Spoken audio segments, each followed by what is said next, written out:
When Nuance Meets the Tribe, a reflection on Black Twitter, Tribalism, and Shared Humanity by Liam Donovan, May 26, 2025. Read by an automated voice. I follow the Black People Twitter subreddit.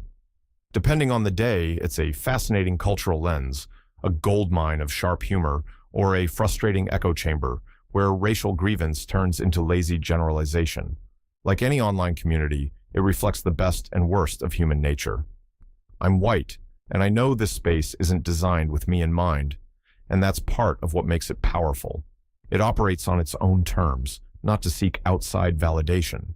That said, I follow Black Twitter much like I follow a lot of other internet communities, from the sidelines. Recently, I came across a post that profoundly resonated with me, a perspective that could not have come from anywhere else. To explain why, I need to unpack what makes Black Twitter so singular, how it can be both culturally magnetic and exclusionary, both deeply empathetic and, at times, reflexively harsh, and how a simple, straightforward post, and where it came from, can capture all the complexities of today's society in a stunningly beautiful way. Let's take a moment to drill down on how I see Black Twitter.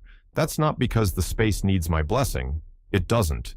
But if you understand how I experience it, as something often brilliant, sharp, and culturally vital, but also vulnerable to the same groupthink and gotcha dynamics that infect every online tribe, then the moment I'm about to describe will make more sense. What made it so moving wasn't just what was said, it was where it was said, and the fact that it emerged from a space that can be both unforgiving and, at the most unexpected moments, deeply generous. Black Twitter isn't just another cultural space online, it's something more.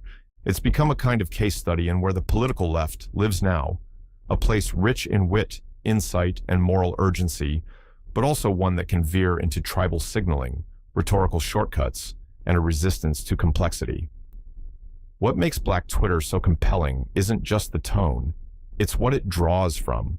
It channels the voice of a community that has earned a specific moral authority in America, not through branding or performance, but through centuries of hardship, resilience, and generational injustice. That credibility wasn't granted, it was carved out. When Black Twitter is at its best, it reflects that.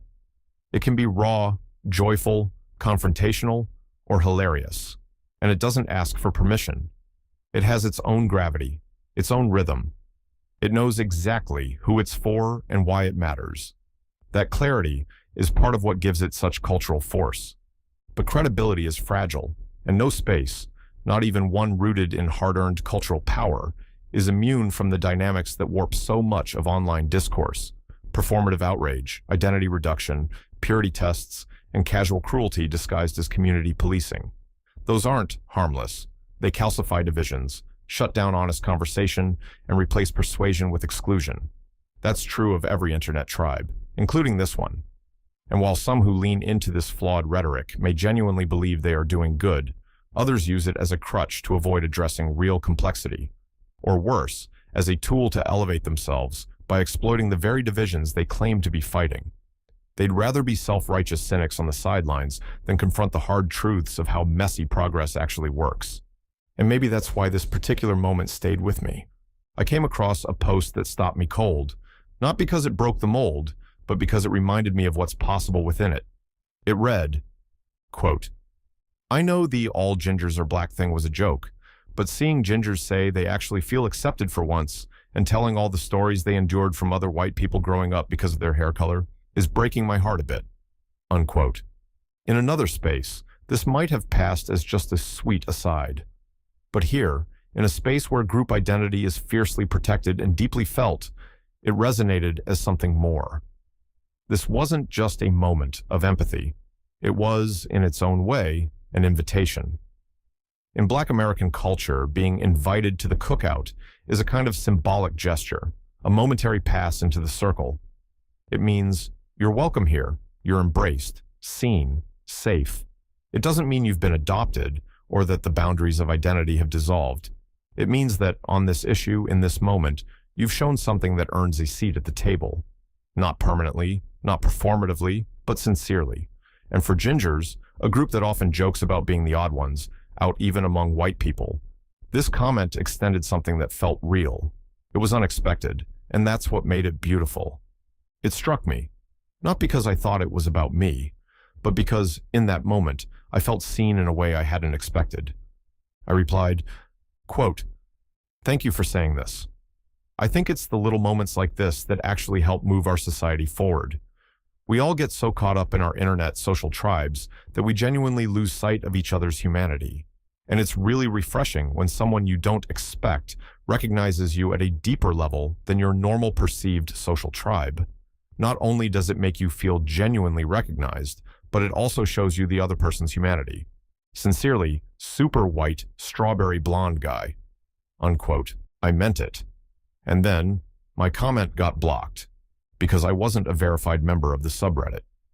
Just like that, the door shut. A quiet, procedural nudge back to my side of the line. For a second, I sulked. I felt like I was standing in front of one of those velvet ropes that separates the insiders from the rest. But then, almost immediately, it reframed the entire moment for me. My comment getting blocked, that boundary, was exactly what made the original post so meaningful. It came from a space where my voice wasn't even permitted, and it reached across anyway. No incentive, no audience pandering, just empathy, extended with no guarantee it would be acknowledged. That's what made it feel real. Black Twitter, for all its sharp edges, can create that kind of moment. The kind that lingers, not because it went viral, but because it slipped past the noise. And part of what makes those moments powerful is that they come from a place that doesn't owe them to anyone. Even if your thank you gets caught on the wrong side of the velvet rope, it doesn't make the moment any less genuine. Sometimes it makes it more so.